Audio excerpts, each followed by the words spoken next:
오늘 저희들에게 주시는 하나님 말씀 함께 보겠습니다. 말라기 2장 6절의 말씀입니다. 우리가 함께 말씀 읽고 우리 하나님 앞에 영광 올려드리길 원합니다. 다 같이 시작. 그 입에는 진리의 법이 있었고 그 입술에는 불의함이 없었으며 그가 평화와 정직한 중에서 나와 동행하며 많은 사람을 돌이켜 죄악에서 떠나게 하였느니라. 아멘. 오늘 말씀은 동행하라 9번째 시간으로 영혼 구원을 위해서. 잘 지내셨죠? 오늘도 주님 앞에 나와 예배하는 우리들에게 주님께서 우리의 마음을 만지실 것을 믿습니다. 얼마 전에 효도관광 다녀왔습니다. 그리고 나서 금요일 날 저녁 늦게 도착하고 토요일 주일 지내고 나서 지난 한 주간 참 많이 아팠습니다. 왜 아팠는지는 모르겠어요. 어쨌든 아팠어요. 목이 붓고 몸이 무겁고 아직도 이 기침이 나고 목이 안 좋은 상태에 있습니다. 우리가 살아가는 이 세상을 바라보면 여전히 해결해야 될 일들이 참 많아요. 때로는 손이 모자랍니다. 손이 한 10개쯤 됐으면 좋겠어요. 참 많이 피곤함을 느낍니다. 때로는 다리가 무겁습니다. 힘들고 지쳐 있을 때가 참 많아요. 오늘도 여전히 다리는 부어 있고 허리는 아파오고 목은 따끔거립니다. 그래도 누군가가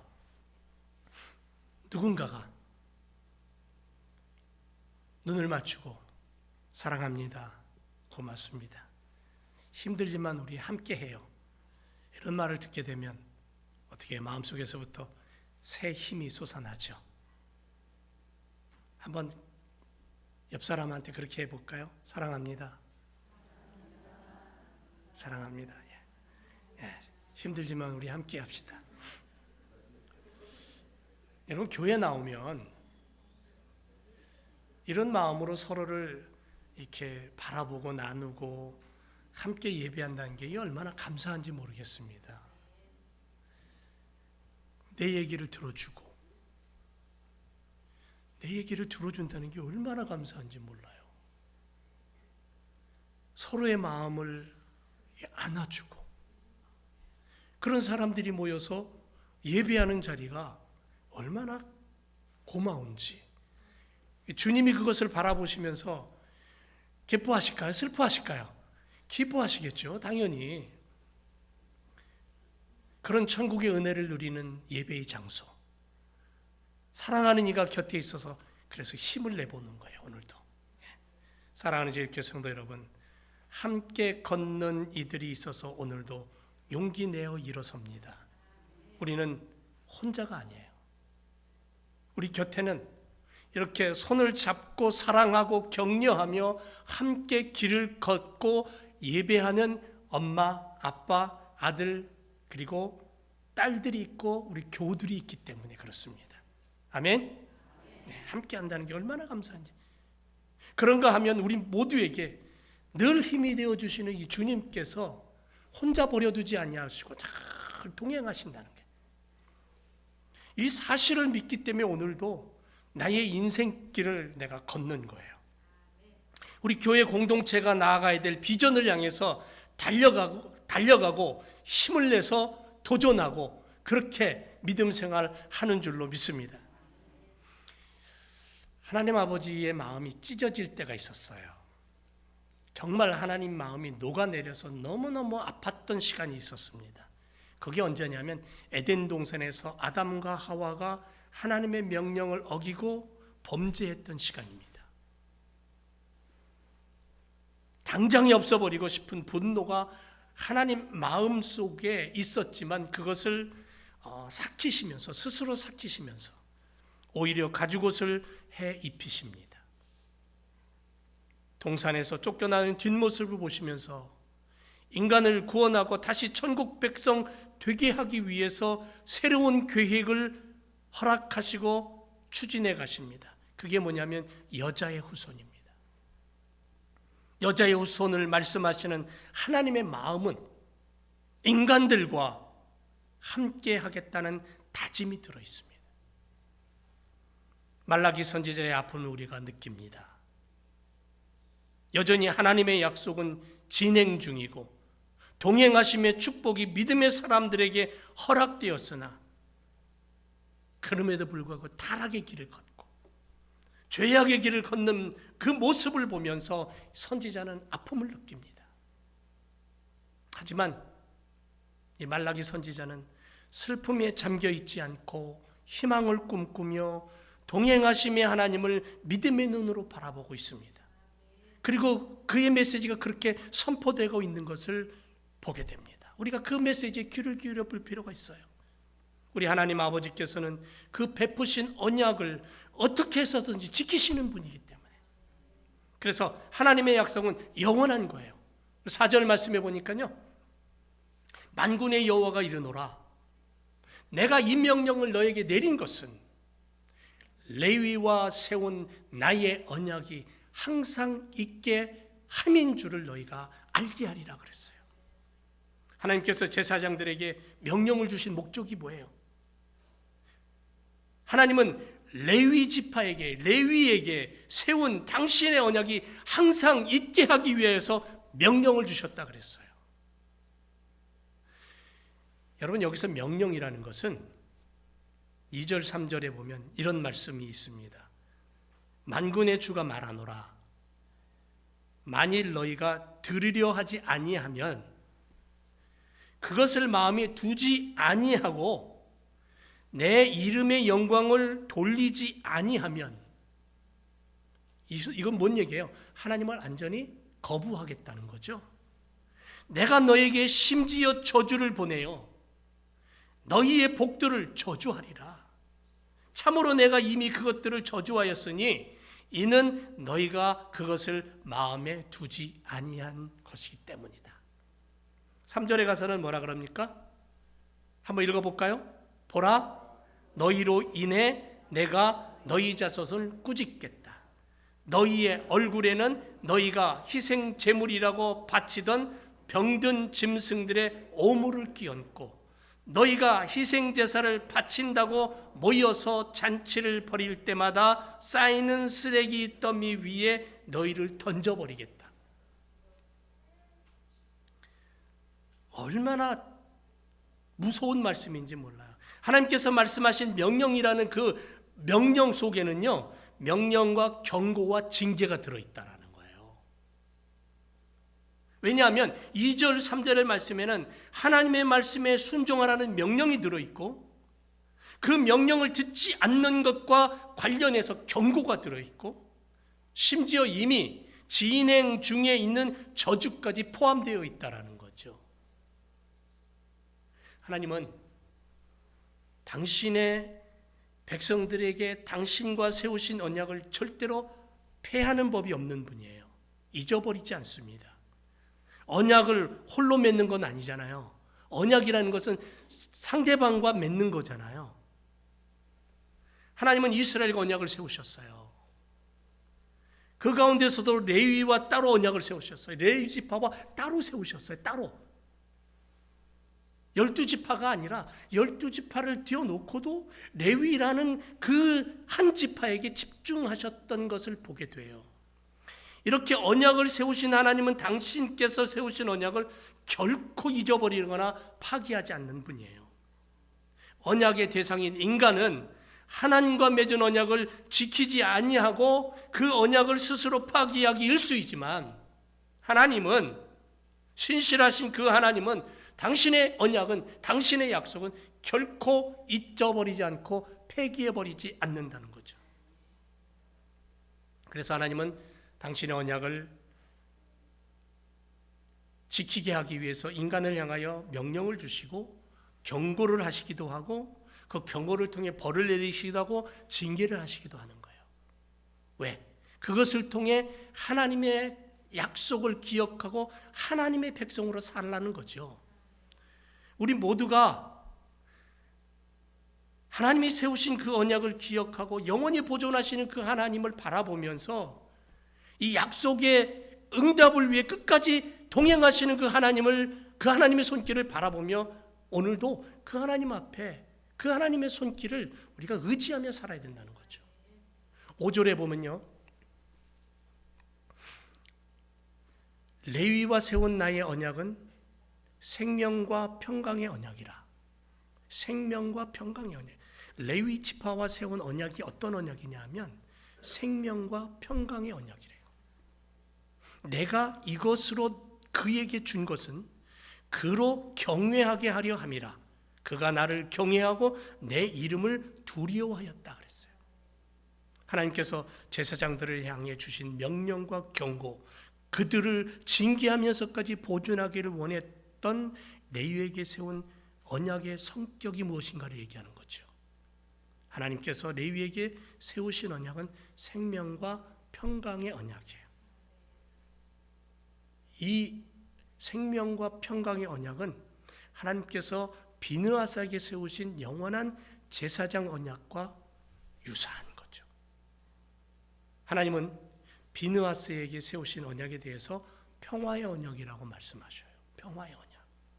민수기 25장 1절에 보면요, 이스라엘 백성들이 모압 여자들과 음행을 시작합니다.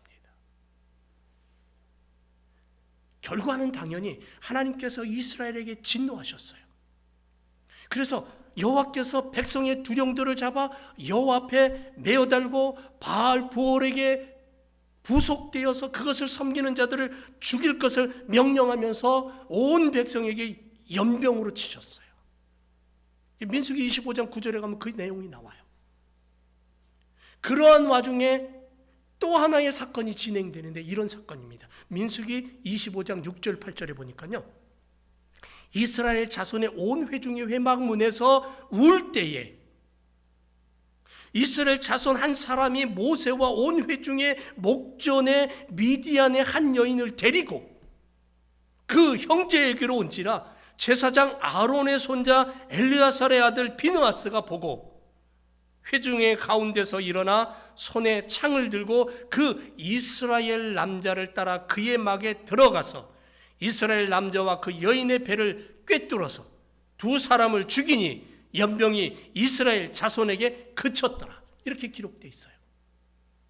한번 보세요. 백성들이 지금 울고 회개하고 있어요. 온 진영에는 연병이 돌아가지고 수많은 사람들이 죽어나가고 있어요. 하나님의 진노가 극에 달했어요. 그것도 지도자인 모세와 온 회중이 보는 앞에서, 그런 상황이 펼쳐진 그 앞에서 미디안 여인과 음행을 자행한 이스라엘 남자도 상식 수준을 넘어선 행악의 극악이죠. 극치죠. 이런 일들을 벌이고 있는 거예요. 이미 연병으로 죽은 자가 24,000이라 그랬어요. 9절에 보니까. 만약에 연병이 그치지 않았다면 이스라엘 백성들은 전멸했을 거예요. 비느하스의 용기 있는 결단, 하나님의 분노를 멈추게 하는 단호한 행동이 이스라엘을 연병에서 구원한 거예요. 그래서 10절 11절이 이렇게 말씀합니다. 여호와께서 모세에게 일러 가라사대 제사장 아론의 손자 엘르아살의 아들 비느하스가 나의 질투심으로 질투하여 이스라엘 자손 중에서 나의 노를 돌이켜 나의 질투심으로 그들을 진멸하지 않게 두었다. 이스라엘이 완전히 망하지 않게 두었다라는 거예요. 한 사람의 분노가, 그것도 하나님의 분노를 자기 속에 담은 그 분노가, 그 결과로 비느하스는 하나님의 약속을 받게 되었는데 12절 13절에 보면 그러므로 말하라 내가 그에게 나의 평화의 언약을 주리니 그와 그 후손에게 영원한 제사장 직분의 언약이라. 그가 그 하나님을 위하여 질투하여 이스라엘 자손을 속죄하였느니라.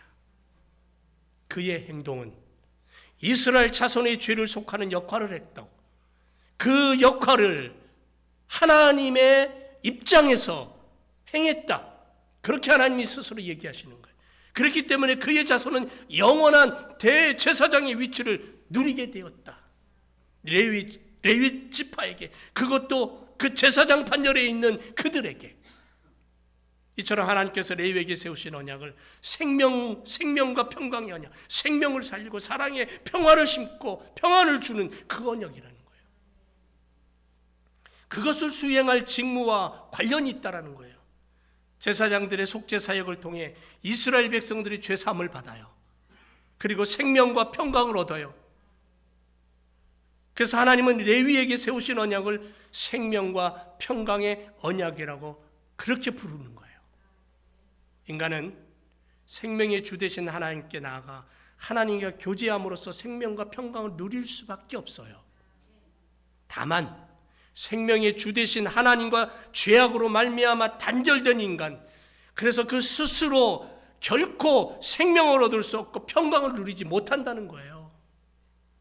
오직 한 길만이 있어요. 오직 한 길. 그 한 길이 뭐냐면 죄사함뿐이라는 거죠. 그래서 하나님은 선민들이 그 죄사함을 얻게 하기 위해서 제사장을 세워서 제사장을 통하여 짐승을 잡아 속죄 제사를 드림으로 사함을 얻고 생명을 유지하고 평강을 누리게 하셨다는 거죠. 그렇기에 제사장의 직분을 가리켜 생명과 평강의 직분이라고 얘기하는 거예요. 얼마나 중요한 직분인지 몰라요. 제사장의 직분은 하나님과 인간의 중재 역할을 했던 정말 중요한 그러한 사역이었다는 거죠. 하지만 구약의 제사장 직분은 죄인들로 하여금 생명과 평강을 얻게 하는 데 있어서 불완전한 거예요. 완전하지 않은 직분이었어요. 왜? 그 직분을 수행하는 인간 자체가 죄로 오염된 존재들이기 때문에. 아무리 구별되어서 제사장 직분을 감당한다 할지라도 그 인간의 본연의 모습, 죄악된 모습을 지워버릴 수 없기 때문에. 그래서 새로운 것이 필요했던 거예요. 완전한 것이 필요했던 거예요. 구약 제사장 직분, 곧 레위 계통의 아론의 반차를 쫓아 제사장 직분을 대신할 완전한 새로운 제사장, 바로 예수 그리스도예요. 예수 그리스도의 직분. 하나님은 죄와 허물이 없으신 예수 그리스도, 그분으로 말미암아 생명과 평강의 영원한 언약을 세우신 거죠. 그래서 죄인들로 하여금 완전한 속죄를 이루게 하셨어요. 십자가 위에서 피 흘리심으로. 사랑하는 성도 여러분, 하나님이 그리스도를 통해 우리에게 베푸신 이 생명과 평강은 불완전한 게 아니라 완전한 거죠. 영원한 거죠. 참된 거죠. 그래서 오늘 우리가 예수 그리스도로 생명 얻은 줄로 믿습니다. 레위와 세운 생명과 평강의 언약은 지금도 구원받은 백성들에게 그대로 유지되어 있다는 거죠. 6절 말씀 볼까요? 한번 읽어봅시다. 다 같이 시작. 그의 입에는 진리의 법이 있었고 그의 입술에는 불의함이 없었으며 그가 정직함으로 나와 동행하였다. 그렇게 말씀합니다. 여기서 그의 입에 진리의 법이 있었다라는 것은 뭐냐면요, 제사장들이 그들의 직분을 충실하게 감당함으로 말미암아 하나님의 율법을 백성들에 가르친다는 거예요. 그러니까 제사장들의 레위 지파의 그 입에는 진리의 법이 있었다는 거예요. 하나님의 말씀이 있었다는 거예요.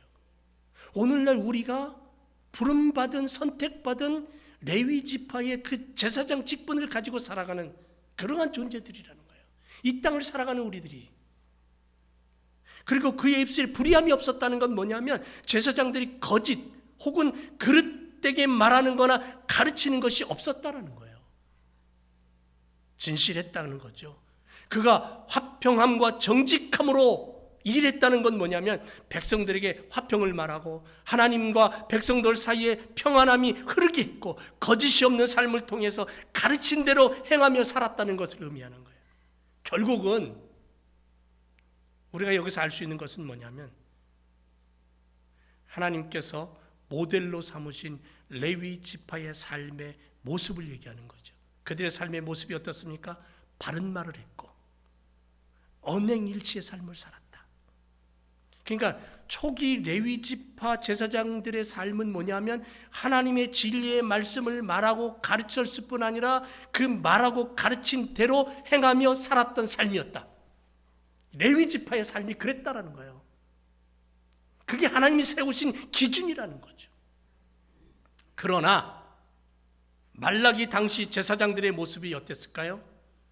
생명과 평강의 언약을 통해 하나님께로 사람들을 인도해야함에도 그들은 불의함 속에 빠져 있었어요. 그래서 말라기 2장 7절에 대저 제사장의 입술은 지식을 지켜야 하겠고 사람들이 그 입에서 율법을 구하게 되어야 할 것이니 제사장은 만군의 여호와의 사자가 되면을, 제사장은 뭐가 된다고요? 만군의 여호와의 사자가 된다는 거죠. 그런데 8절에 가서 뭐라 그래요? 너희는 정도에서 떠나 많은 사람으로 율법에 거치게 하도다. 나 만군의 여호와가 이르노니 너희가 레위의 언약을 파였느니라. 9절에 가서 너희가 내 도를 지키지 아니하고 율법을 행할 때에 사람에게 편벽되게 하였으므로 나도 너희로 모든 백성 앞에 멸시와 천대를 당하게 했다. 결국은 온전한 제사장 직분을 감당하지 못했던 타락한 말라기 당시의 제사장들은 그릇된 것을 가르칠 뿐 아니라 그릇된 삶을 삶으로 말미암아 하나님으로부터 멸시와 천대를 당하였다라는 거죠. 이게 결론이에요. 오늘날 교회 가운데 진리대로 살며 진리대로 행하는 자, 말씀을 붙잡고 그 말씀 앞에 몸부림치는 믿음의 사람들, 복음을 실천하고 하나님의 말씀을 실천하는 성도, 참 찾아보기 힘든 시절입니다. 우리 동네 말고 저쪽 동네. 말과 행동이 다르게 살아가고 성경은 들고 다니지만 세상 앞에 거짓되게 불의하게 살아가는 모습. 그래서 세상이 교회를 신뢰하지 않아, 세상이 교회 다니는 성도들을 밀어내고 있는 그러한 실정을 우리가 느끼잖아요. 물론 다른 여러 가지 이유도 있겠지만 오늘 말씀에 비추어 봤을 때 레위 지파, 제사장 직분을 가진 그들이 오늘날 21세기에 만인 제사장으로 하나님의 복음의 말씀을 가지고 세상과 하나님과 인생들 앞에서 중재 역할을 해야 될 만인 제사장으로서의 삶을, 사역을 가지고 살아가는 우리들에게 있어서, 그리스도인들에게 있어서 말라기 당시에 제사장들의 모습을 오늘 우리들의 세상 속에서도 여전히 보고 있다는 것은 슬픈 일이에요. 마음 아픈 일이에요. 그러니까 믿음의 사람들이 깨어 있어야 된다는 거죠. 말한 대로 행하고 말씀대로 살아가고. 사랑하는 교회 성도 여러분, 우리 성도들은 세상 앞에 세워진 하나님의 제사장들이에요. 하나님의 사자예요. 만군의 여호와의 사자라는 거죠. 우리는 하나님의 제사장으로서 초기에 레위 제사장들과 같은 삶의 모습을 내가 본받도록 해야 돼요. 하나님의 말씀에 입각해서 가르치고 하나님의 말씀에 입각해서 실천하고 그 말씀이 어떻게든 내 가정과 내 삶 속에, 나의 이웃 속에 뿌리 내릴 수 있도록 노력하고 힘쓰고 애쓰고 언행일치. 우리는 하나님의 말씀을 사람들에게 전하고 가르치고 복음을 전하는 자들이에요. 복음은 뭐냐면 생명이에요. 예수 그리스도는 생명이에요. 그리고 그것을 그대로 행할 수 있는 진리를 가진 자들, 진리가 할지니 진리가 너희를 자유케 하리라고 말씀하신 그 진정한 자유를 누릴 수 있는 자들이 되어야 된다는 거죠. 6절에서 이렇게 말합니다. 나와 동행하였다. 제사장들에게는 그 입에 진리의 법이 있었고 그 입술에는 불의함이 없었어요. 그래서 하나님과 함께 화평과 정직을 가지고 동행했다 그랬어요. 동행한다는 게 뭔지 아세요? 하나님이 만족해 하신다는 거예요. 내가 누군가와 함께 걸음을 걷는다는 것, 함께 걸어간다는 것은 그 사람을 사랑하고 그 사람을 이해하고 그 사람과 함께 하기를 원하는 즐거움이 있기 때문에 그런 거예요. 레위 제사장들에게 보내시는 최고의 찬사죠. 오늘날 주님이 나와 동행하신다는 것은 주님이 나를 향한 최고의 찬사를 보내주시는 거예요. 내가 너를 기뻐한다. 내가 너를 좋아한다. 내가 너를 사랑한다. 그래서 내가 너의 인생과 함께하길 원한다. 이게 동행이에요. 제사장들에 대한 만족이에요. 만족. 하나님이 레위 지파 제사장들을 보면서 만족해 하시는 거예요. 그러니까 그들과 동행하는 거죠. 신실한 삶을 얘기하는 거예요. 신실한 삶.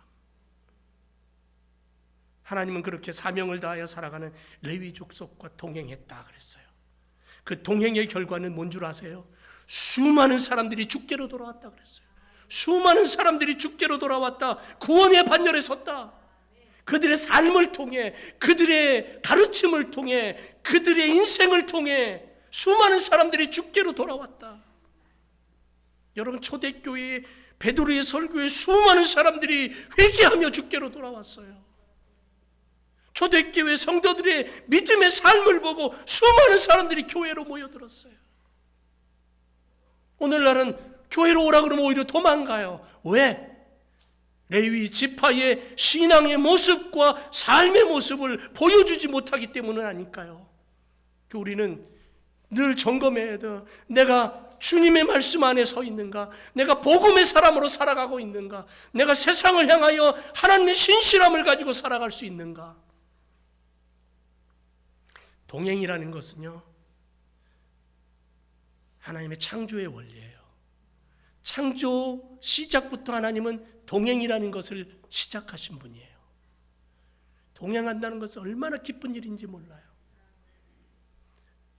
아담의 6대 손 65세의 무드셀라는 하나님과 동행하며 300년을 살았어요.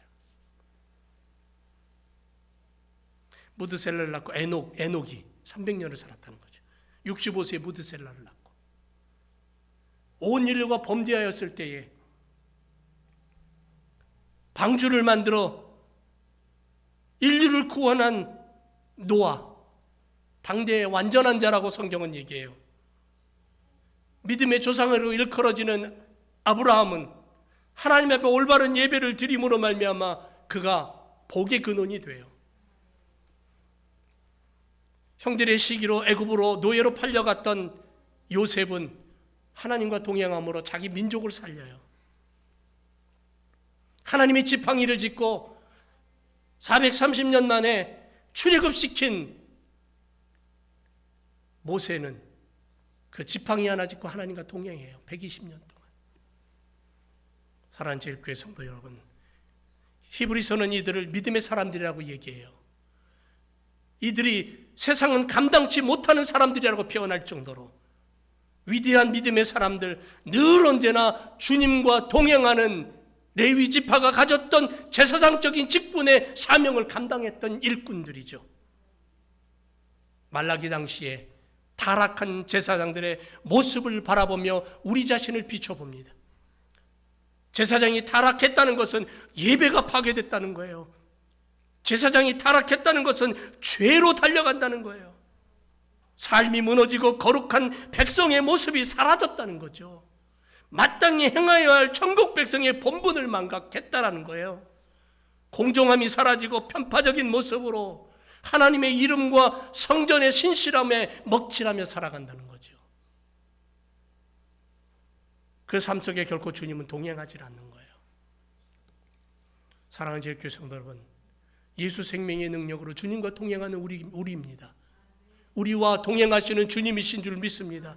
믿음의 성도들이 주님과 동행한다는 것은 주님의 기쁨이 되고 우리의 기쁨이 되고 주님의 영광이요 우리의 영광이 될 줄로 믿습니다. 그래서 오늘도 제사장의 직분을 우리가 마음속에 새기며 이 땅을 향하여 믿음의 걸음, 하나님이 기뻐하시는 생명을 낳는 주님과 동행하며 수많은 영혼들을 주께로 인도하며 주님과 동행하는 그러한 믿음의 삶, 주님의 기쁨이 되는 그러한 온전한 직분을 감당하는 그러한 믿음의 삶을 우리가 살아가야 될 줄로 믿습니다. 기도하겠습니다.